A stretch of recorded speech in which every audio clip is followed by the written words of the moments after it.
Everyone, welcome back to Studypedia. चलिए आज CHSL का एक शिफ्ट सॉल्व करेंगे 13 नवंबर का सेकंड शिफ्ट। ठीक है, CHSL का 13 नवंबर का सेकंड शिफ्ट आज सॉल्व करेंगे। इसके अंदर जो मैथ्स के 25 क्वेश्चंस पूछे गए थे वो सॉल्व करेंगे। देखिए ये क्वेश्चन ना थोड़ा PDF के अंदर ही गड़बड़ है, मैं आपको बता देती हूँ क्या लिखा है। A, B और C पार्टनरशिप के अंदर मतलब पार्टनरशिप में बिजनेस को स्टार्ट करते हैं। A ने स्टार्ट करा है कितना पेमेंट से 80,000, B ने करा है 60,000 और C ने करा है 40,000। ठीक है, अब वो क्या कहता है, आफ्टर 6 मंथ, 6 महीने तक तो ऐसे ही चला। 6 महीने के बाद देखिए मैं क्वेश्चन दिखा देती हूँ। आफ्टर 6 मंथ B ने इंक्रीज करा है उसका कैपिटल 25%। देखिए ये जो 6 महीने के बाद 25% का जो इंक्रीमेंट है ये B ने करा है। B ने करा है मतलब 6 महीने तक तो ऐसे ही चला। अगर 25% इंक्रीज करेंगे 60,000 के अंदर तो ये बढ़ के कितना हो जाएगा 75,000। ठीक है, तो अगले 6 महीने तक ये ऐसा चला और वो कहता है वाइल C डिक्रीजेस, C ने अपना कैपिटल क्या करा है, कम कर दिया। कितना, 10% से। तो ये 6 महीने तक तो ऐसे ही चला और बाकी के जो 6 महीने हैं वो कितना रह गया, ये 36,000 फॉर 6 मंथ। तो हमसे पूछा जा रहा है कि एंड में 1,20,000 का प्रॉफिट हुआ है तो C का शेयर हमें बताना है। किसका शेयर बताना है, C का। अब देखिए अगर आप इसको देखो कैलकुलेट कर लेते हैं, ये हो जाए, यहाँ पे 12 रहेगा, पूरे साल चला, 6 2 12। अब 3 0, यहाँ से 3 0, ये 3 0 3 0 और ये भी 3 0 हटा देते हैं। तो देखिए इनका प्रॉफिट शेयरिंग रेशियो कितना आ जाएगा, 160:2 में इन दोनों को प्लस करेंगे 135 और ये हो जाएगा 76। ठीक है, देन 1,20,000 का प्रॉफिट, तीनों का रेशियो प्लस करेंगे, ये आ जाएगा 371। हमें C का बताना है तो 76, इसे आप खुद कैलकुलेट करना, आंसर आ जाएगा 24,582 रुपीज। अगला देखेंगे। अब देखिए वैसे तो जो इन्होंने ट्रिपलेट दिए हैं साइन A, अभी A की बात हो रही है तो ये 7/25 है, तो ये कितना हो जाएगा 24। तो अगर आप देखो A और B के अंदर कुछ एक ही जैसा ही ट्रिपलेट बनेगा तो हमें सबको कैलकुलेट करने की जरूरत नहीं है। साइन A कितना है 7/25 इंटू में कॉस B, ठीक है ना, इंटू में कॉस B 24/25। नहीं तो देखो ये मैंने ट्रिपलेट A के लिए बनाया है, ट्रिपलेट B के लिए है, तो 24, 25 और 7। अगर वैल्यूज अलग अलग होती ना तो हमें इन दोनों की जरूरत पड़ती, यहाँ पे वैल्यूज सेम है। अब देखिए कॉस A में भी लगाऊं तो कॉस की वैल्यू यही आ रही है 24/25, नहीं तो अलग हो सकती थी। और साइन B, अगर मैं B वाले में भी जाऊं तो साइन की वैल्यू कितनी आ रही है 7/25, नहीं तो ये अलग आती है। तो देखिए LCM ले लेंगे, ये आ जाएगा 625 प्लस 24 7 168 इंटू में 2, मतलब 2 बारी है, या तो प्लस कर लो तो आंसर आ जाएगा 336/625। अब देखिए एक ट्रेडर है जो क्या करता है 50 kg राइस खरीदता है 50 रुपए पर kg। ठीक है ना, क्वांटिटी इंटू प्राइस प्लस में, दूसरी क्वांटिटी इंटू में प्राइस, और डिवाइड किससे करते हैं, सम ऑफ द क्वांटिटी से। तो सम ऑफ द क्वांटिटी कितना है 80। अब जो ये सॉल्व करके आएगा यहाँ पे आ जाएगा कॉस्ट प्राइस की, उसका जो मिक्सचर है उसका कॉस्ट प्राइस कितना बना। तो अगर आप इसे प्लस करोगे ये हो जाएगा 2500 प्लस में 1800, तो ये हो जाएगा 4300 डिवाइडेड बाय 80। तो यहाँ पे जो इसका कॉस्ट प्राइस बनेगा हमारे पास ये आ जाएगा 53.75। मतलब जो ट्रेडर है जो बेच रहा है उसको जो कॉस्ट प्राइस पड़ रहा है वो पड़ रहा है 53.75 रुपीज का 1 किलो। ठीक है, उसके बाद वो क्या कह रहा है, उसने 55 रुपए पर केजी बेच दिया। तो मतलब 53 की चीज उसने बेच दी 55 रुपए की, उसे बीच में फायदा कितने का हुआ, 1.25 का उसे प्रॉफिट हुआ। तो हमसे बताना है कि टोटल प्रॉफिट कितने का हुआ। तो 1.25 रुपए का प्रॉफिट हुआ है पर केजी के ऊपर, तो और टोटल कितने केजी था 80 केजी, तो टोटल प्रॉफिट कितना हुआ उसे 100 रुपए का।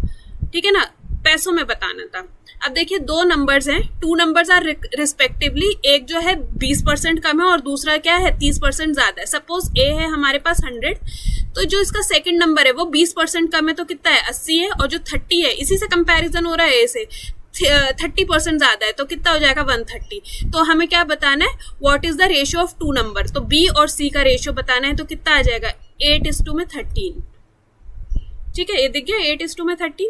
अब देखिए वो क्या कह रहा है, the average of 8 number is 45। जो 8 नंबर थे, टोटल 8 नंबर थे, उनका एवरेज था 45।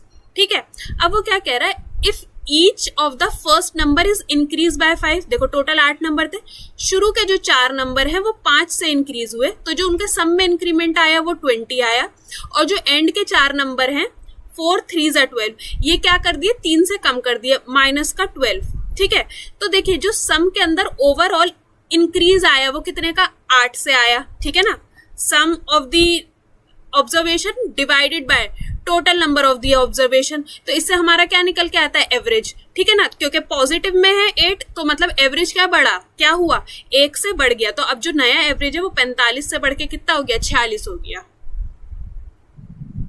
अब देखिए इसके अंदर हाईएस्ट कॉमन फैक्टर बताना है, तो अब देखो 7 दोनों के अंदर कॉमन है और पावर जो है सिर्फ 1 ही रहेगी 7 इंटू में। 5 दोनों में कॉमन है लेकिन पावर कौन सी आती है, जो सबसे छोटी पावर है, तो 5 7 5 35, बाकी देखो 2 कहीं नहीं है, 3 नहीं है। ठीक है ना, 5 हमने ऑलरेडी ले लिया है, और यहाँ पे देखो 23 दूसरी यूनिट में नहीं है और 11 भी नहीं है, तो 7 5 35। अब देखिए वो क्या कह रहा है, the population of town increase by 20% in first year, मतलब एक साल में जो पॉपुलेशन थी, जनसंख्या थी, वो 20% बढ़ गई, दूसरे साल में 10% घट गई, और तीसरे साल में दोबारा 25% बढ़ गई। और वो कह रहा है अगर शुरू के अंदर 40,000 की पॉपुलेशन थी तो 3 साल के बाद पॉपुलेशन कितनी रही। देखिए 40,000 का 120% हो गया, 20% बढ़ गई, 10% घट गई मतलब 90% रह गया, और देन 25% इंक्रीज हो गई तो कितना हो गया 125%। तो 1 2 3 4 1 2 3 4 25 5 25 4 और ये 4 से 4 कैंसिल हो जाएगा। ठीक है, ये इसको आपस में आप मल्टीप्लाई कर दोगे, 12 9 108 और 00 इंटू में 5, तो आंसर कितना आ जाएगा 54,000। ठीक है, at the end of third year population हो जाएगी 54,000। अब देखिए एक थीफ क्या करता है, भागता है बैंक से सुबह के 10 बजे, और थीफ की स्पीड कितनी है 20 किलोमीटर पर आवर, तो डिस्टेंस क्या होता है स्पीड इनटू में टाइम।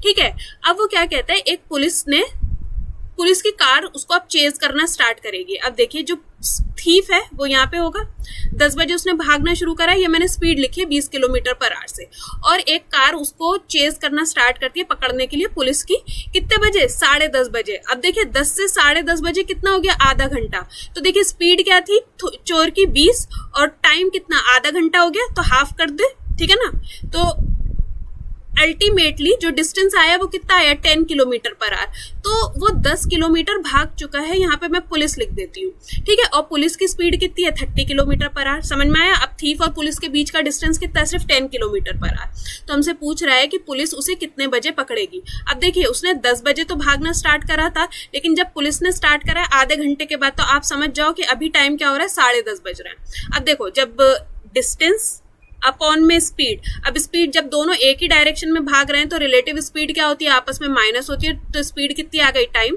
ठीक है ना, तो डिस्टेंस अपॉन में स्पीड आपको क्या मिला है, ये टाइम। 1 घंटे के बाद पुलिस उसे पकड़ लेगी, तो 1 घंटा इसके अंदर अगर मैं प्लस कर दूं तो टाइम क्या बन जाएगा, सुबह के 11:30 बजे। अब देखिए ए एक काम को 15 दिन में पूरा करता है, बी उसी काम को 30 दिन में पूरा करता है। टोटल वर्क निकाल लेते हैं 30, ए की एफिशिएंसी 2 और बी की एफिशिएंसी 1। उन्होंने एक साथ काम स्टार्ट करा है, लेकिन आफ्टर 5 डेज बी ए जो है वो काम को छोड़ देता है। तो देखिए 30 यूनिट काम था, दोनों मिलकर काम करेंगे, 3 के यूनिट से 5 दिन तक काम करा, 15 यूनिट काम हो गया, 15 यूनिट काम बचा है। ठीक है, तो वो कह रहा है बी को काम कंप्लीट करने में कितना और टाइम लगेगा, तो बी का एफिशिएंसी कितना है 1, तो डिवाइडेड बाय 1, बी को और काम को कंप्लीट करने में और कितने दिन लगेंगे 15 दिन। अब देखिए वो क्या कह रहा है, एक जो ज्वेलरी वाला है, देखो ये बहुत सारा इसके अंदर बिल्कुल ही यूजलेस दे रखा है, मैं आपको पढ़ के बता दूं। एक ज्वेलरी वाला है, वो क्या करता है, अपने जो नेकलेस है उसे 30% अबव द कॉस्ट प्राइस, मतलब मार्क प्राइस अंकित मूल्य जो है उसकी खरीद के मूल्य से 30% ऊपर रखता है। उसके बाद उसको 150 रुपए का डिस्काउंट देता है ऑन द मार्क प्राइस। सबको पता है अंकित मूल्य पे ही डिस्काउंट होता है। अब वो क्या कहता है, अगर क्या कहते हैं नेकलेस को सेल करा जाए 1800 के अंदर, देखिए जो भी सेलिंग प्राइस होता है अगर उसके अंदर प्रॉफिट हो रहा है तो वो क्या होता है, कॉस्ट प्राइस प्लस में प्रॉफिट होता है। इतनी बात समझ में आई। अब वो क्या कह रहा है, और जो ये 1800 रुपए है उसके ऊपर प्रॉफिट कितना हुआ है, उसे 20% का हुआ है, तो हमसे कॉस्ट प्राइस पूछा जा रहा है। तो देखो अगर मैं कॉस्ट प्राइस का 120% करूं, क्योंकि 20% का प्रॉफिट हो रहा है, तो सेलिंग प्राइस आएगा कितना आएगा 1800। ठीक है, ये ऐसे होना था बाकी 6 2 ज़ा 12, 6 3 ज़ा 18, 3 5 ज़ा 15, तो कॉस्ट प्राइस उसका कितना आ जाएगा 1500 रुपये। बस इतना ही पूछा था, ऊपर का जो इतना सारा था वो उसका कुछ यूज नहीं था। अब देखिए वो क्या कह रहा है, एक सम ऑफ मनी है वो डबल हो जाती है किसके अंदर 8 साल में, P से 2P हो जाती है। लेकिन देखो इंक्रीमेंट कितना आया एक यूनिट का, एक यूनिट को बढ़ने में कितना टाइम लगा 8 साल लगे। तो वो यही कह रहा है कि कितने टाइम में वो 5 गुनी हो जाएगी, मतलब P से 5P। तो इंक्रीमेंट कितने का आएगा 4 यूनिट का, ठीक है ना। एक यूनिट को बढ़ने में 8 साल लगे थे, तो 4 यूनिट को बढ़ने में कितना लगेगा 4 8 ज़ा 32 ईयर्स। चलिए क्वेश्चन देखते हैं। देखिए क्वेश्चन इतना टफ नहीं है जितना बड़ा दिख रहा है, इजी है, बस थोड़ा इसको पढ़ने के लिए हिम्मत करना था। देखिए वो क्या कहता है, रोहन ने इन्वेस्ट करा है अ portion of total sum. Suppose उसके पास P अमाउंट था जिसको उसने 2 स्कीम के अंदर इन्वेस्ट करा है। देखिए ऐसे कर मैं बना देती हूँ, ये है स्कीम ए और ये है स्कीम बी में इन्वेस्ट करा है। तो मैं मान लेती हूँ स्कीम ए में उसने ए अमाउंट इन्वेस्ट करा है और बी में बी अमाउंट इन्वेस्ट करा है। वो क्या कहता है, स्कीम ए फॉर 4 ईयर्स, ये करा है 4 साल के लिए इन्वेस्ट, और बी के अंदर करा है उसने 5 साल के लिए इन्वेस्ट।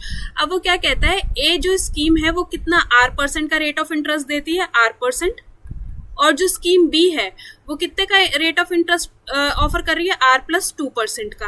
और वो क्या कह रहा है, the amount invested in scheme A. अब देखिए जो इन्वेस्टमेंट है उसके अंदर उसने हमें अमाउंट नहीं बताया, बट पहले उसने हमें रेशियो बताया है। ए के अंदर जो है बी से 50% ज्यादा है इन्वेस्टमेंट, तो ए के अंदर अगर सपोज 100% इन्वेस्ट करा है तो बी में कितना करा है 150%। तो इनका इन्वेस्टमेंट का रेशियो कितना है 3:2। ठीक है। अब वो क्या कहता है, if the total interest earn, ये देखो मैंने सिंपल इंटरेस्ट का ही फॉर्मूला लगाया है, अगर इन दोनों को प्लस कर दें तो सिंपल इंटरेस्ट उसका कितना मिल रहा है 1920 रुपए का।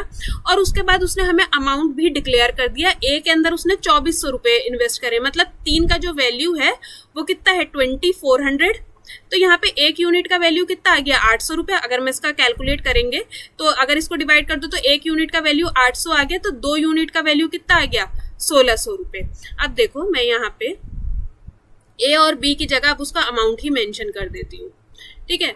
तो देखिए ए के अंदर उसने इन्वेस्ट करा है 2400 रुपये और बी के अंदर उसने इन्वेस्ट करा है 1600 रुपये, ठीक है। प्रिंसिपल ये रहा रेट परसेंट और ये टाइम दोनों का कर दिया, ठीक है। अब हमें क्या बताना है इसके अंदर, रेट परसेंट, मतलब ये जो आर है इसका वैल्यू बताना है। तो ये कैंसिल हो जाएगा, ये इधर कैंसिल और ये इधर कैंसिल, 4 कैंसिल, 4 4 ज़ा 16 और ये हो जाएगा 400 480, ठीक है।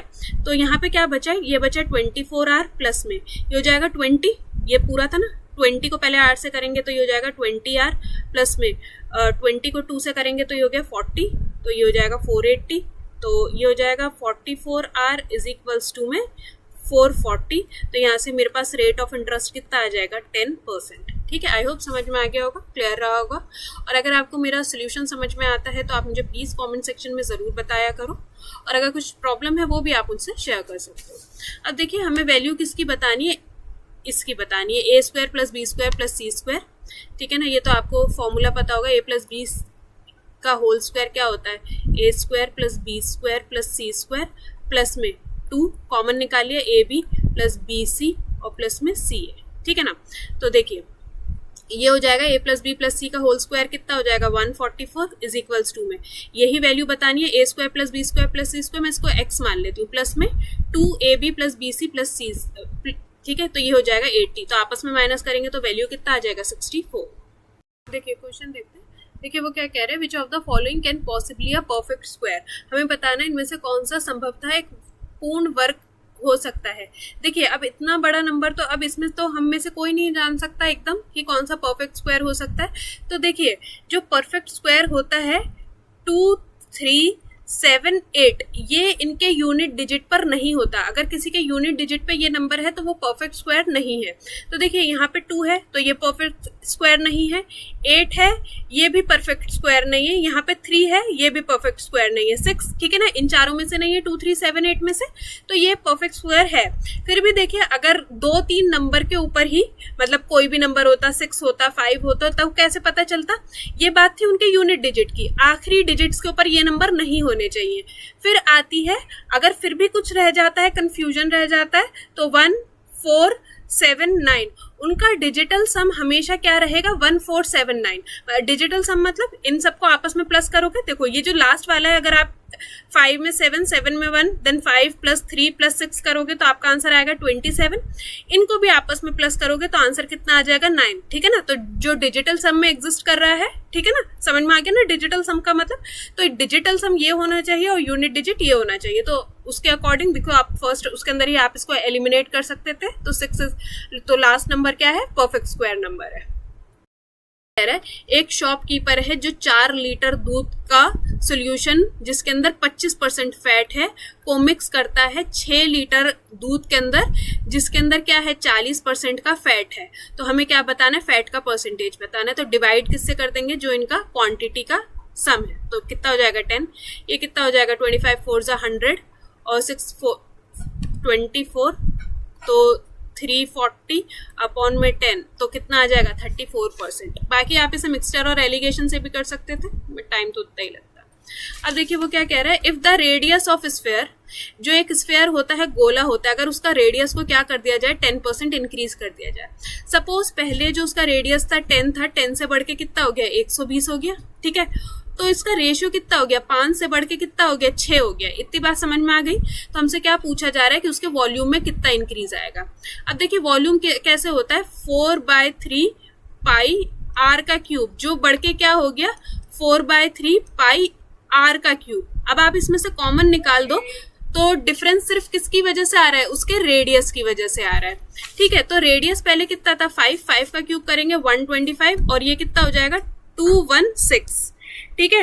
तो देखिए इसका डिफरेंस कितना आ जाएगा 91, ये हो जाएगा 125 इंटू में 100, तो 25 5 25 4 4 1 4 9 36 डिवाइडेड बाय 5, तो 5 7 35 और 5 2 10, 72.8% का इंक्रीमेंट आएगा।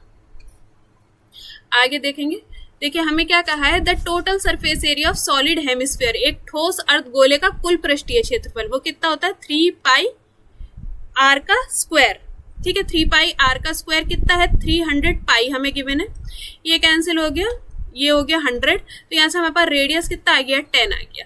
तो हमसे क्या गया है, उसका वॉल्यूम बताना है। वॉल्यूम क्या होता है 2/3 पाई आर का स्क्वायर, ठीक है, 2/3 पाई आर का क्यूब, सॉरी 2/3 पाई आर का क्यूब, ठीक है। तो 2/3 पाई और आर कितना आया 10, तो क्यूब करेंगे तो 1000, 1 2 3 लग जाएंगे, ठीक है। 2000/3 पाई। अब देखिए हमसे क्या पूछा गया है, which of the following ascending order, ascending order मतलब बढ़ते हुए क्रम में, जैसे 1 के बाद 2 के बाद 3, आरोही क्रम जिसे बोलते हैं। अब देखो अगर आप इसे देखोगे तो ये था 0.5, इसको देखोगे तो ये होगा 0.6। अब देखो 0.5 0.55 0.6 0.625 यही बढ़ते हुए क्रम में है, ठीक है ना। बहुत ईजी था उसको फ्रैक्शन से डेसिमल में लाना। देखिए अब वो क्या कह रहा है, एरिया ऑफ सर्कल, एक वृत्त का क्षेत्रफल वो क्या होता है पाई आर का स्क्वायर, जो किसके बराबर है 144 पाई के। तो पाई से पाई कैंसिल, आर कितना आ जाएगा 12।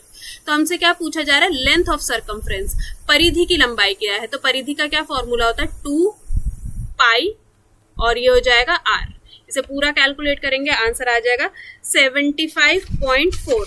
नहीं तो आप ये ऊपर वाला जो ये न्यूमरेटर है ये था 528 और आप इसको करते 7 से, 7 7 49, ठीक है ना। तो 7 पे ही आप इसे टिक करके निकल जाते हैं।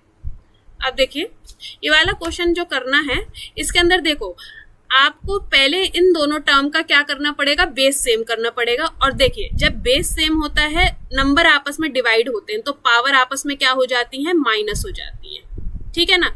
क्योंकि देखिए यहाँ पे भी 3 है तो मैं इसको भी 3 ले आती हूँ। 27 का क्या मतलब होता है 3 की पावर 3 और एक ये 3 यहाँ पे है, तो यहाँ पे जो 3 की पावर है वो कितना आ गया 3 3 9। समझ में, मैंने डायरेक्ट 9 लिख देती तो डिवाइडेड बाय 3 की पावर 5 इज इक्वल्स टू में 3 की पावर n। बेस सेम है तो पावर क्या हो जाएंगी माइनस, तो यहाँ पे कितना आ जाएगा 4। तो 3 की पावर n किसके बराबर होगी 3 की पावर 4। बेस सेम हो तो पावर आपस में क्या हो जाती है, इक्वेट हो जाती है, आप उसे कंपेयर कर सकते हो। तो n की पावर कितनी, n का वैल्यू कितना आ जाएगा 4। देखिए यहाँ पे हमें क्या वैल्यू निकालनी है, ये निकालनी है। इसके लिए हमें क्या चाहिए, देखिए x प्लस वाई का भी वैल्यू चाहिए। देखिए एक्स क्यूब माइनस में वाई क्यूब का क्या वैल्यू होता है, X minus Y, X square plus Y square plus में एक्स वाई। ठीक है, इसके अंदर हमारे पास एक्स वाई तो एग्जिस्ट करता है, बाकी देखिए स्टार्टिंग से चलते हैं। अब देखिए अगर मेरे पास एक वैल्यू है, क्या कहते हैं, एक्स माइनस वाई का स्क्वायर, एक्स प्लस वाई का स्क्वायर माइनस का एक्स माइनस वाई का स्क्वायर, इसका वैल्यू क्या होता है 4xy। ठीक है, तो मैं यहाँ से कैलकुलेट करके x प्लस वाई का स्क्वायर का वैल्यू निकाल सकते हैं। x माइनस वाई का स्क्वायर मेरे पास यहाँ पे कितना है, इसका स्क्वायर कर देंगे तो ये हो जाएगा 64 इज इक्वल्स टू में 4xy, 4 इंटू में 5 तो ये कितना हो जाएगा 20।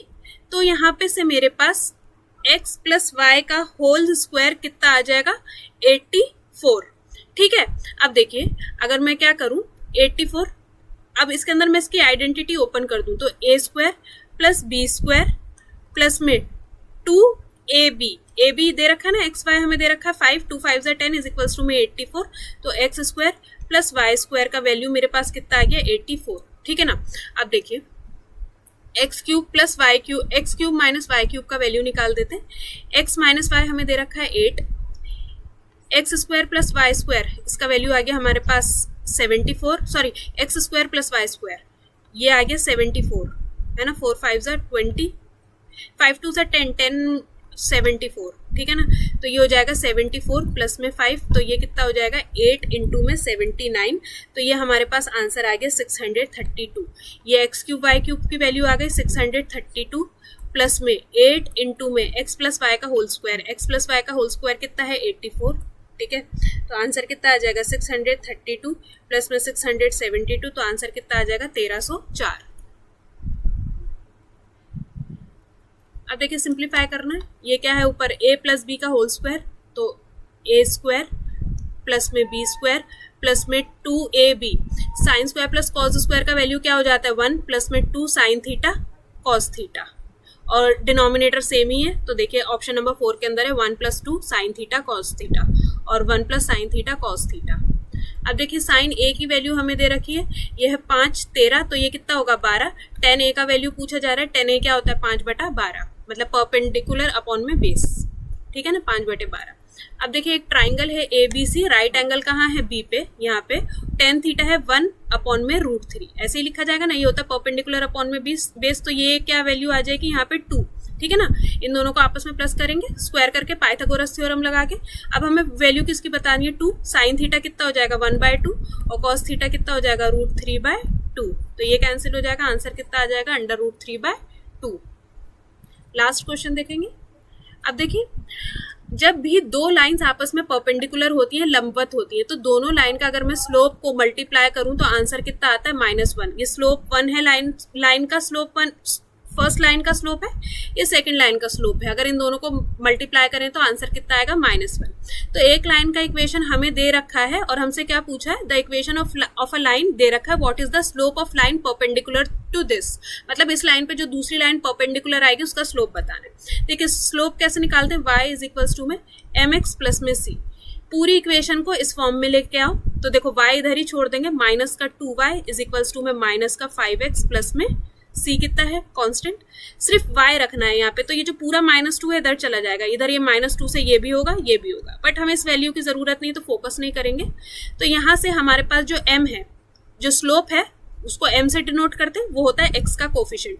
तो यहाँ से हमारे पास जो लाइन 1 का स्लोप आया है वो कितना आया 5/2, इसको मल्टीप्लाई करेंगे इससे और आंसर कितना आ जाएगा -1। तो सेकंड लाइन का स्लोप कितना आ जाएगा -2/5। ठीक है, सो आज की वीडियो में हमने पूरे 25 क्वेश्चन सॉल्व कर लिए। होप जितने आपके डाउट्स रहे होंगे क्लियर हो गए होंगे। वीडियो अच्छा लगा हो तो सब्सक्राइब जरूर करना, कोई क्वेरी रहे तो आप मुझे इंस्टाग्राम पे मैसेज कर सकते हो। ठीक है, और बस इतना ही। अगर किसी फ्रेंड और फैमिली के लिए हेल्पफुल है तो please do share the video. Thank you so much, मिलते हैं नेक्स्ट वीडियो में।